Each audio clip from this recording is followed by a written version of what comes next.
Welcome back, ladies and gentlemen. Moving on to our next discussion on new trends in payments, authentication, and security. We welcome our moderator for the panel, Mr. Vishwanath Krishnamurthy, Chief Risk Officer, National Payments Corporation of India, followed by our esteemed panelists. First up, we have Dr. Frank Michael Camp, Product Manager, Mobile Authentication for Financial Solutions, G&D Mobile Security. Next, we have Ms. Sandra Tobler, Founder and CEO, Future8 Technologies. Next up is Mr. Devarajan Puttuparambil, Vice President, Products and Operations, NewNet Communications and Technologies. Our final panelist is Ms. Monica D'Souza, Vice President and Head of Product Management, Mobile Financial Solutions, Comviva. Over to you, Mr. Vishwanath, sir. Thank you. Good morning, good afternoon, and good evening, everyone. It's really nice to have all of you here. I think we have a very interesting topic here for the next 45 minutes or so. I think this is one of the topics which is much awaited, and innovation is maximum happening on this particular subject. I very clearly recollect, just to give an Indian perspective, the authentication journey here began in the year about 2009. When the Reserve Bank of India came out with guidelines on two-factor authentication. They made it mandatory for all Indian transactions which happens domestically within India, to be authorized with a second factor of authentication. The journey has been fabulous since then. We have had our own issues and challenges, but I think it's been a fantastic journey. I should say that the frauds came down significantly once this got introduced, but then subsequently new trends started, like social engineering, etc., etc. The authentication strategy has been largely revolving around OTP, and this OTP has been in existence for almost like 10 years now. So I think with the onset of new payment authentication form factors and methods, is going to be quite interesting to see the way forward and how this authentication space is kind of evolving. With the new authentication form factors, we expect new challenges as well. And of course, with a lot of innovation actually happening on this space, it's going to be quite an exciting journey as well. And with the Internet of Things, which is expected to come up in a big way by 2025, I think we can expect a doubling or tripling of the devices which has been used in the e-commerce space. And this need not be necessarily restricted to the mobiles, which has been largely in use. So with just this background in place, I think it's going to be a really exciting journey, and I'll be equally interested in knowing from our panel of experts their views, how they look forward to the next few years in the authentication space, how we can marry convenience versus approval rates, fraud reduction. So some of these challenges, scalability, acceptance of certain aspects of authentication by the regulator, etc., etc. So these are some of my thoughts in mind. I think it's going to be a really exciting journey, and I'll be really glad to pick up your thoughts on some of this. To begin with, I would like to ask Sandra her thoughts on what she expects as the next set of form factors in the authentication space which will come up. Will it still be OTP, or OTP has had its one-time password has had its death now? And will it go into some other form factor like a face auth, or will multiple form factors still thrive in the authentication space? Thank you, Vishwanath. I have to say, I think there's still going to be OTP to a certain extent. However, my company, Future8, we strongly believe that there is no one fits all. So that's why we actually offer a variety of authentication solutions on our platform.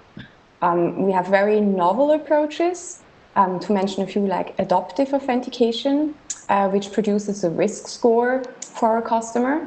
But then we also offer push-based authentication. We do have biometric enhanced authentications. We work a lot with passwordless for login pieces, and solutions that are based on FIDO2 WebAuthn standards, to mention a few. But we still, again, have OTP and hardware tokens in place, because customer bases are very varied. Some don't have only feature phones, some don't have smartphones or phones at all. So it's important that we can serve them out of one API. And while for one product a bank has today a specific requirement, tomorrow you might want to add new customer journeys that require different flows and different authentication methods. And so at my company, at Future, we offer the entire platform to plug and play as you please, with the ultimate goal to really make it always easy and seamless as possible for the user. Since what we really see the biggest issue for banks, which are typically our customers, is that they have still skyrocketing support expenditures due to login and authentications of transactions. Also another trend we strongly follow and support our customers with is that historically banks have a product owner for mobile banking and for web banking and customer portal. And we want to really put the customer journey from a perspective of the user. So using the same security token across all those platforms and designing authentication holistically to serve the user in the best possible and seamless way. So you feel that multiple form factors will still exist, right? Absolutely. Okay. So in India, it's much more simpler because, OTP is one form, which is, across the table, which is followed by all the fintech partners and the banks as we speak now. So that's the reason, adoption becomes, kind of easy. With multiple form factors, will you think that there will be a challenge from a customer perspective? It's not that the user will have to have a variety of factors. It really depends on some use cases. You have different threat models.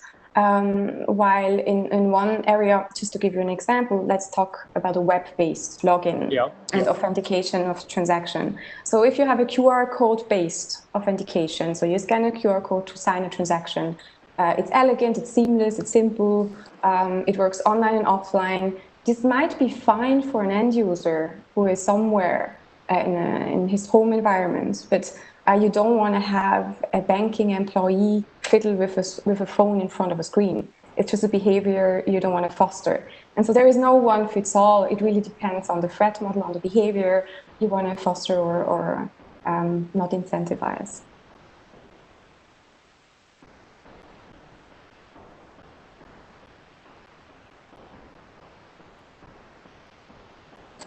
Hello, am I audible? Yes. Yes. Sandra, can you share some insights with respect to the PSD2 regulation? How do you see that impacting the online transactions? Sure. So the European Union's biggest driver for strong authentication in payments is definitely been the regulator in recent times. As part of the so-called PSD2, there is a requirement from the European Banking Authority to introduce transaction authentication for every transaction above 30 euros, with some exceptions. So this transaction signing really helps banks or merchants by giving them an audit trail in front of court, and in case the user disputes that they have executed the transaction. So in the beginning there was a lot of opposition, of course, since a lot perceived it to add more friction to the user journey, and there's still opposition, but we see a bit of a shift that our customers sometimes also notice what the power is to have a strong authentication in place. So you can really not only use it for signing like financial transaction, but you can really also use it for making mutations.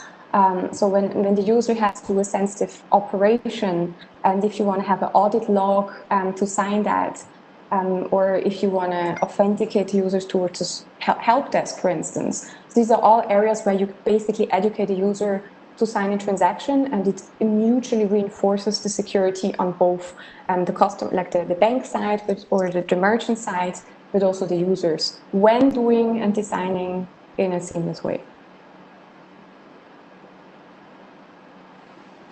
Good to hear that. So, Frank, if I may come to you now, so we have seen that digital merchants globally are still carrying out transactions, with just the card number and the CVV. There is no second factor which actually takes place there. So most of these merchants possibly are thinking that the approval rates will go for a toss, and as a result of which they would rather want to uh, you know get more approval rates. As a result of it, they're not adopting some of the authentication tools. So what is kind of happening is it's also leading to increase in frauds. What do you think can be a big driver for some of these digital merchants for them to adopt authentication tools in a big way? So today it's pretty minimal there, and we are seeing frauds migrating to that segment quite rapidly. Yeah, that's actually an important point, and unfortunately, you are right with the statement that many merchants are still not using this kind of strong authentication, or at least some form of authentication.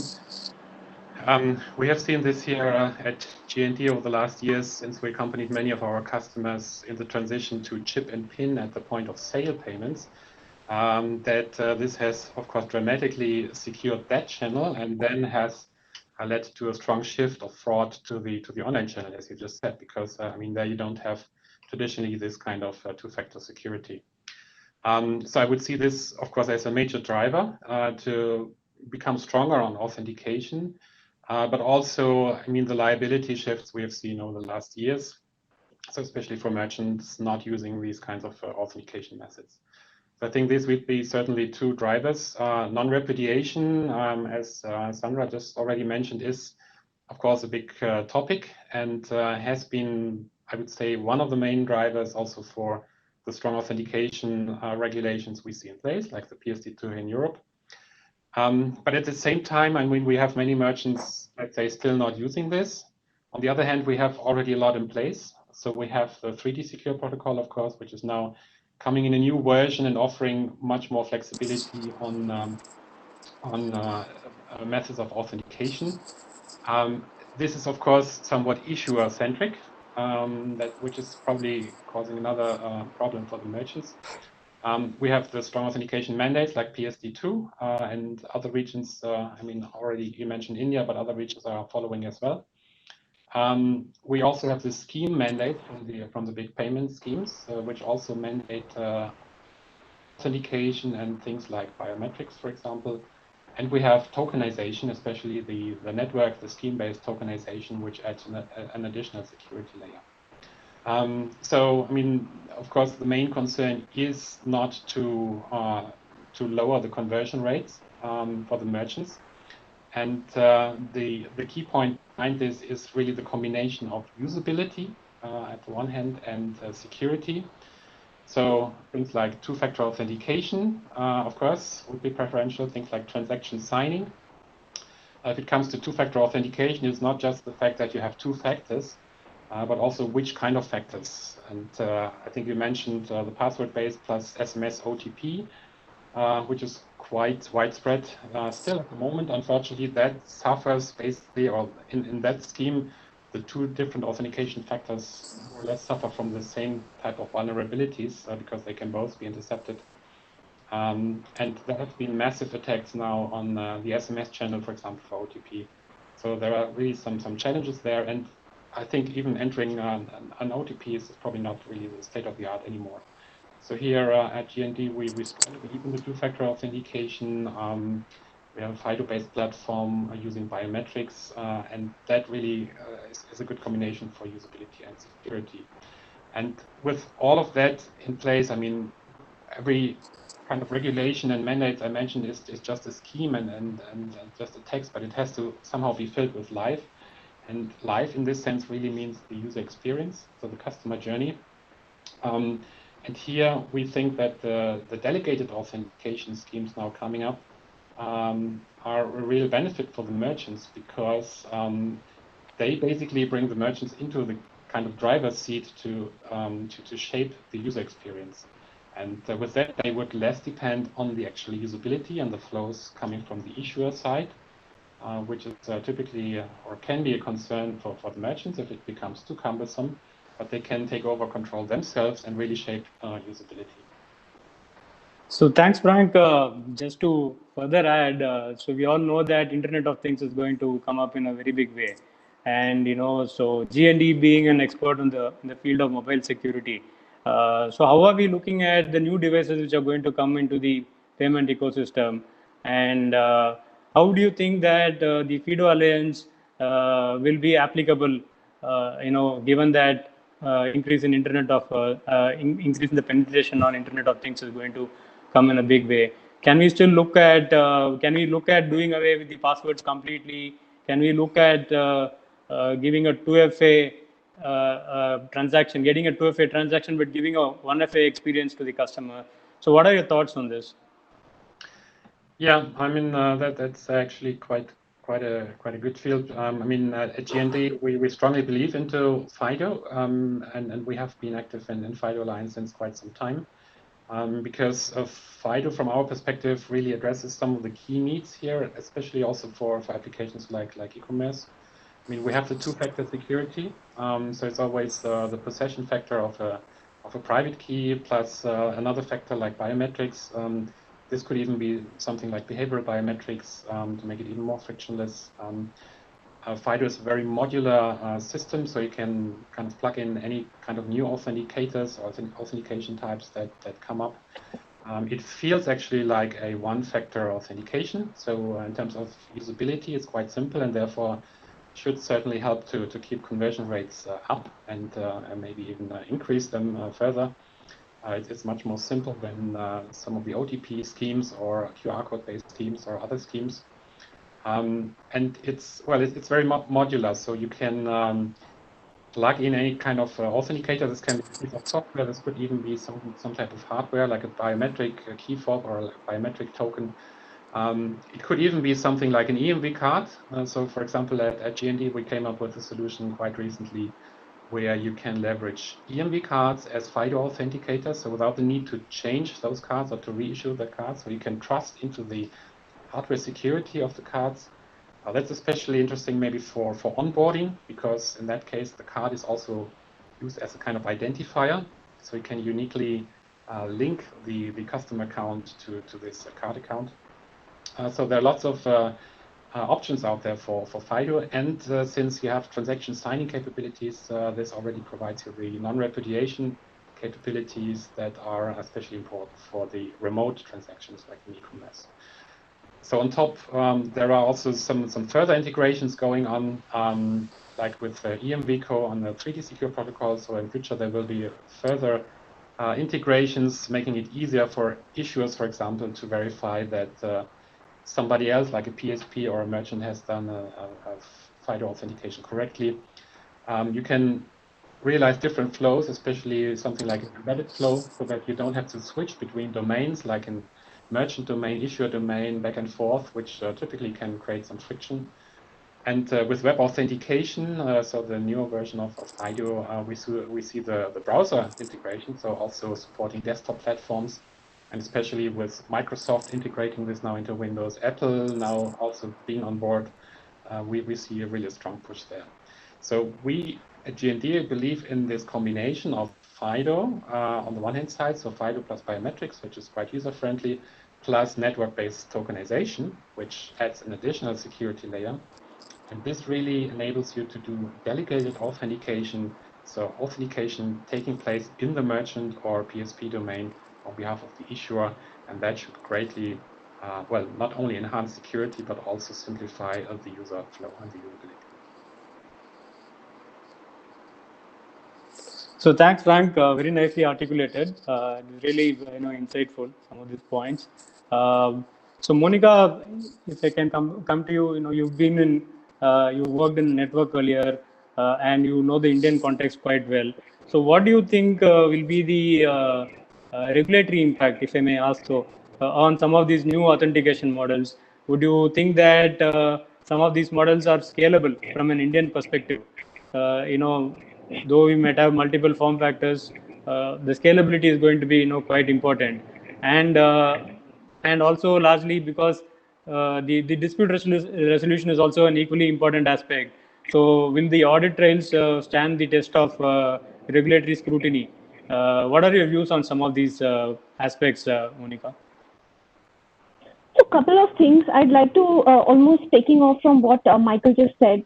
As far as network authentication and any other authentication solution is concerned, most of the regulators will offer a non-prescriptive approach of not really saying what needs to be done, but have multi-factor of authentication. In the case of India, it's two-factor authentication. We have chosen OTP, but OTP is not the only way. Now, what's been very interesting, however, is that the RBI has had a very pioneering approach in approaching this subject, both from the user security as well as from the convenience point of view. So about a couple of years ago, the networks were actually in the driving seat and were given the associated power as well as authority to do network-based authentication for transactions below 2000. Therefore, these transactions would be OTP-less. And when we talk about OTP-less, it does not mean that one layer of security goes away.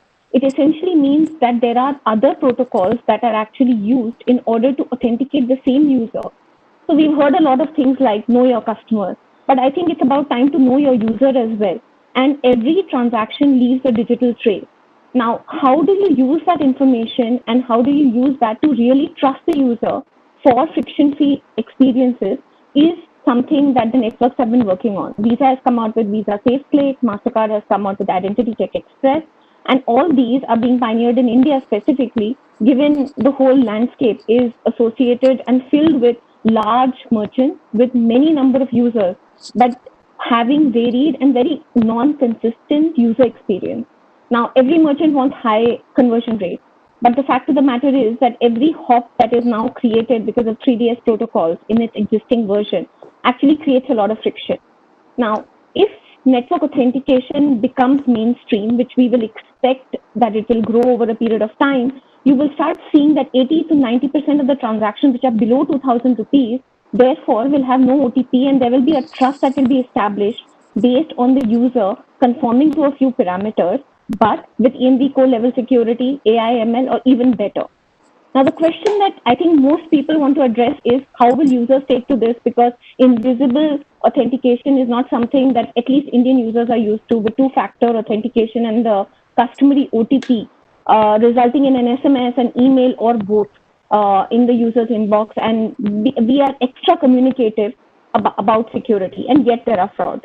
So the question is, it's going to be a digital curve, it's going to be maturity for the users, awareness has to increase, but as long as users feel safe that their information and their payment information specifically is in safe hands, I think it will grow. Now, the biggest question that I think all of us have is how are banks going to react? How are banks going to take and start receiving the audit trails? What are they going to do in case there is a dispute? The question really lies in what information and what data is being produced and how issuing banks also look at transactions. Today, an issuing bank can still step up a transaction should any information, even after 2FA, that has been provided with me, Monica, as a user within the same IP address and within the same transaction behavior that I always exhibit. However, banks can still do a step up. I think most people tend to forget that because we're so used to the two-factor authentication experience. And I must leave you with one thought. Rome wasn't built in a day. It took 10 years or more of the OTP experience. So it's going to take a little bit of, it's going to be a work in progress experience as we trade off and we create necessary trade-offs between customer convenience and associated security. It's going to require everybody in the ecosystem to work together to actually create user awareness, but at the same time, be fairly clear that if we are letting go of the OTP below a particular transaction threshold, as an ecosystem, what do we need to do in order to create safety nets which are there not only for merchants, not only for issuers, but also consumers. And I think that is already in progress.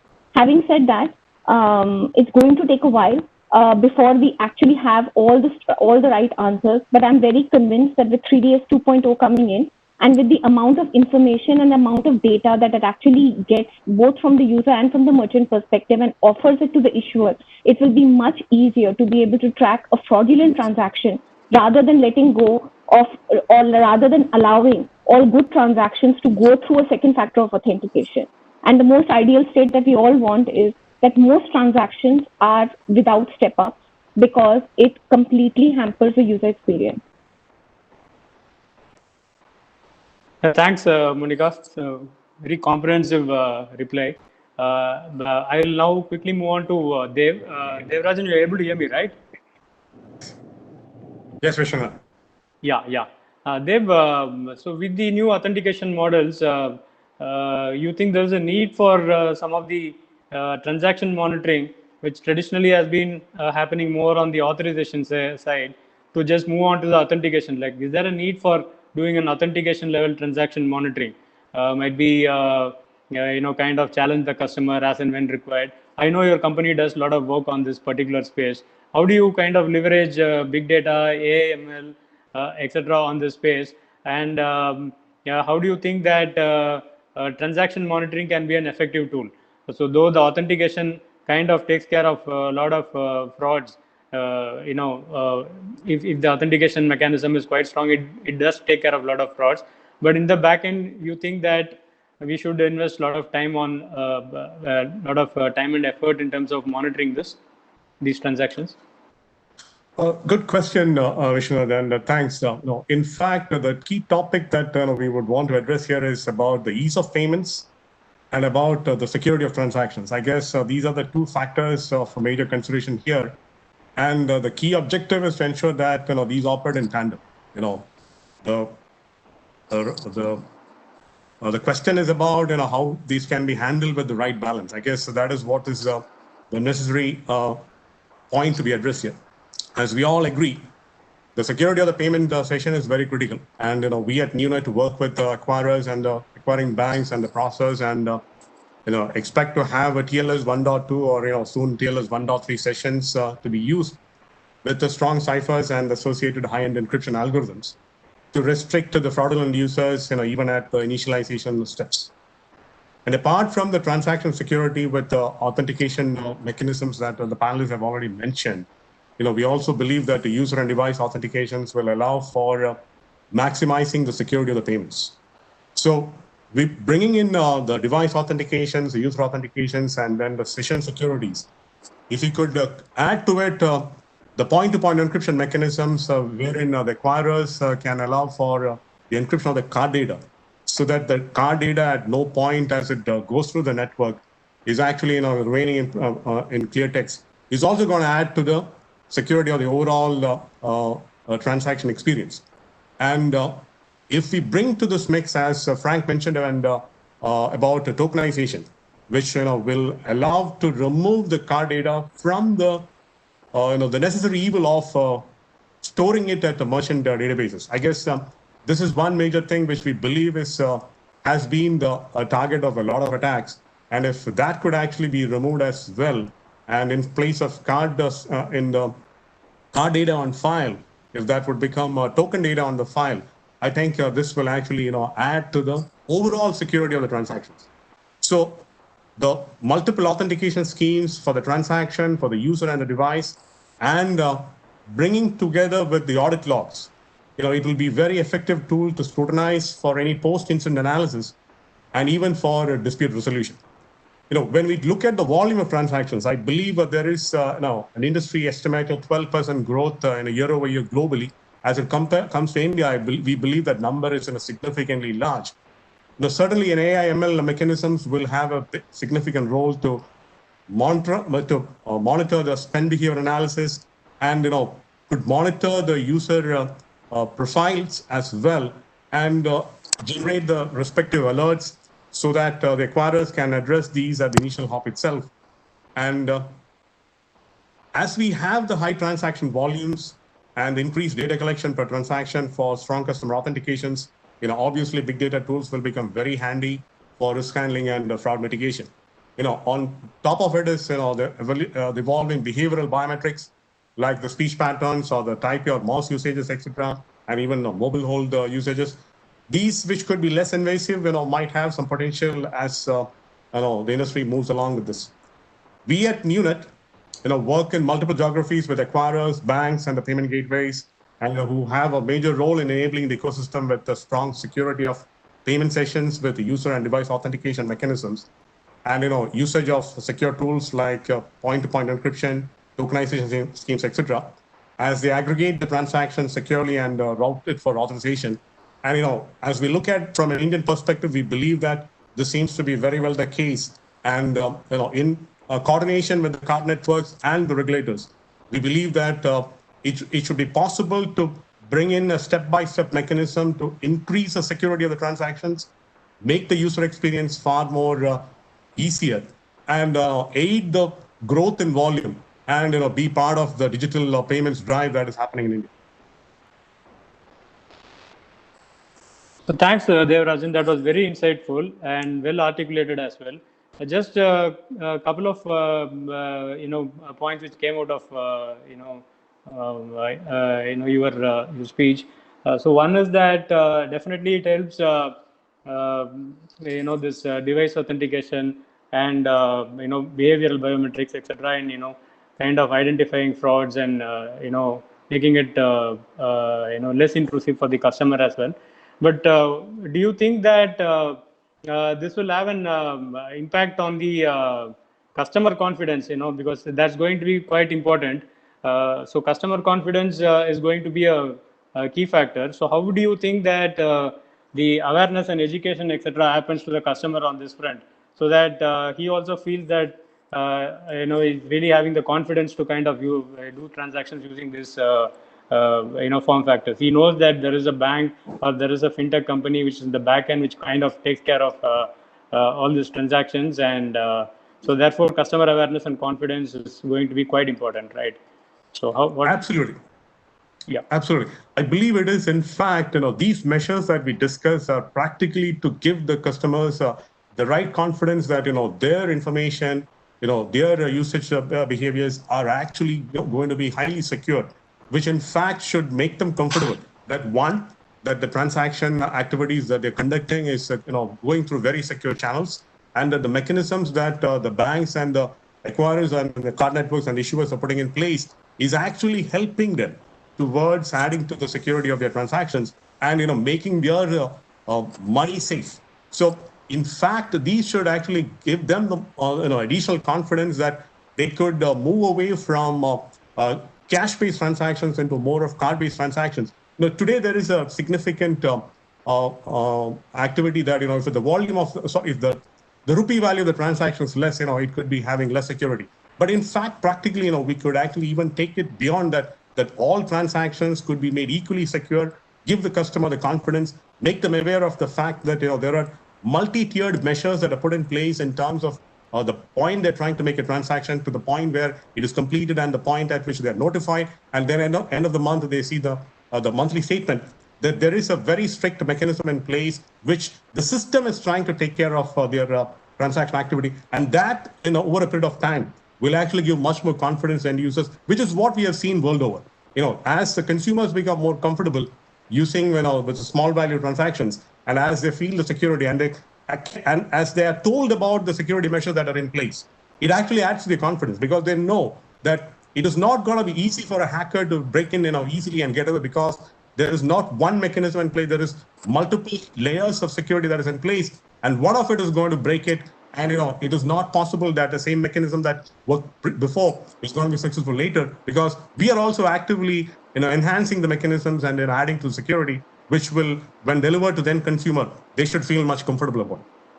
Thank you so much, Devarajan. That was quite insightful. Any discussion on authentication is going to be incomplete without touching this topic of 3DS 2.0 adoption. So my question is to Monica, since she brought this topic earlier as well. So how do you think is the industry gearing up for 3DS 2.0? Do you think that it will be a what do you think? What do you take are the success levels? I mean, on this 3DS 2.0 getting adopted in a big way? That's a great question. I think amongst the larger networks, and we forget sometimes that this is an EMV protocol, so there is obviously a mandate out there, and there is therefore a deadline for both adoption as well as moving from 3DS 1 to 3DS 2. However, having said that, my understanding is that while the mandate has already come through in the last year, there is a removal of liability shift by one of the larger networks, which is happening next year. And then there is a complete sunset of 3DS 1. Standard altogether by another network. What that necessarily means is that the merchant as well as the issuing ecosystem therefore has to gear up towards moving from from 3DS 1 to 3DS 2, which is actually a much better and I would say, the foundation for payment authentication of the future, which truly reflects the digital footprint which is left by every interaction.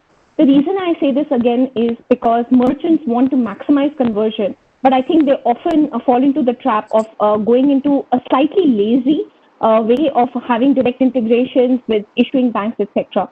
With EMV 3DS 2.0 protocol coming in, there is going to be that consistency of user experience across mobile and web, which has been something that has been asked for since forever.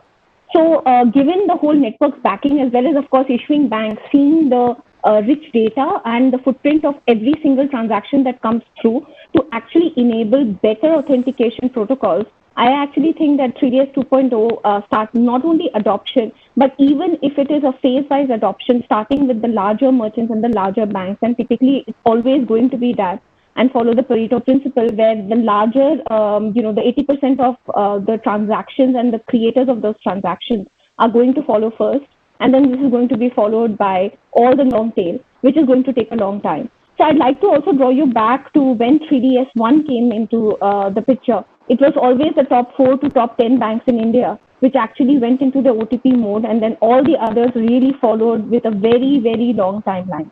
So phasing out something takes a long time, and we have to be a little bit more patient. But given all the advantages that 3DS 2.0 has, I think this is only going to be a matter of time for merchants as well as banks start seeing value in accelerating these projects as soon as possible. There's an interesting question from the audience. This is about talking about IoT. How do you think we can identify and evaluate the risk associated with a device, application, or a network connection? Frank, would you want to take that?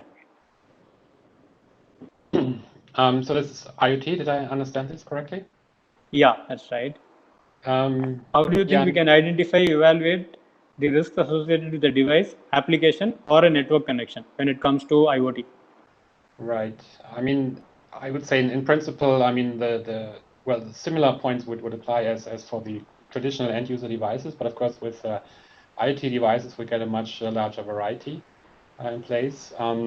So, I mean, these devices also need something like a trusted identity in the best case. That's also something we are working on at GND, for example, which would make it much easier to get some trustworthy data actually about the device, about the environment. So that's one thing. And of course, depending on the type of IoT device, you could maybe also do some kind of user interaction as well. So if you look at the classical voice assistants, for example, you could do some voice biometrics or things like that.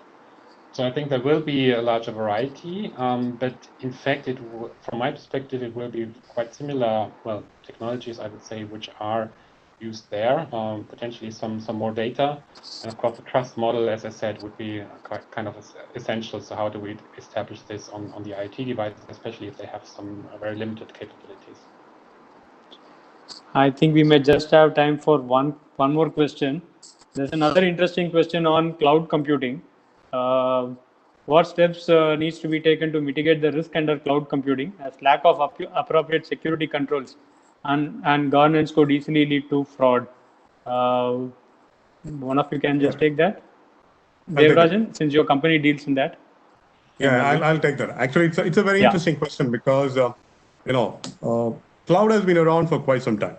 And, the major cloud service providers have been putting a lot of effort in terms of ensuring that the security is actually brought in as a major metric for acceptance across the world. And enterprises have been moving towards cloud as well, but obviously because of the NFV, SDN advantages which they're identifying. And globally, we find even banks are actually moving towards the cloud adoption in a very large way, which means that practically, when we talk of the security measures that we're discussing, whether it is the authentication mechanisms we talked about, or the P2P and the tokenization schemes, etc., I think it is quite important that these are now made available as we do, in the cloud today. We actually make these mechanisms available in the cloud. These are actually compliant to the standards, and we work with the cloud providers to ensure the certifications that are relevant in the context. And there is a significant incentive for providers to actually, avail the benefit of cloud, whether it is for web-based transaction, whether it is a mobile-based transaction, whether it is browser-based or app-based transactions. and leveraging the existing tools for authentication and the security mechanisms. And when we look at the Indian context also, we believe that the banks obviously are leading the initiatives and payments, but we are seeing a lot of mobile operator activities coming up there, which could redefine the payment structure in India, wherein they could actually have the 5G rollout, which brings in cloud as part of their infrastructure. And, it is going to be a huge opportunity for them to provide these solutions in the cloud. And in that context, it is going to be important for the regulators also to actually address the availability of the solutions in the cloud and the applicability of the certification mechanisms in the cloud in a similar way as they approach the data center models. There are subtle differences, but working together with the solution providers, with the cloud service providers, and with the banks and the issuing the card network entities, it is going to be possible to accelerate this adoption, because obviously if you're looking at high growth volumes, it is important that the infrastructure is capable to scale to that level, which cloud brings into the mix. And to scale to that volume, it is important then that these technologies and the regulations are taken to the cloud as well. And that is where we look forward to working with entities in the country and ensure that the consumers, be it on a web device, a mobile device, or any sort of application they're trying to make purchases, can make the purchases with a peace of mind. But at the same time, we can actually scale the volume and ensure that the industry can actually bring in the more digitized payments in the country. Thank you so much, Devarajan, and thanks to all the other panelists as well. I think we have completely run out of time, and really appreciate the patience and the depth at which you guys have gone and explained the various aspects on authentication. So really appreciate your time and effort on this. Thank you so much. Thank you, dear panelists, for your valuable time and joining today. I'd also like to thank our partners, Bloomberg Quint, Financial Express, Business Line, Banking Frontiers, and Blink Digital. Ladies and gentlemen, we'll be back after a short 10-minute break. Thank you. Thank you, dear panelists.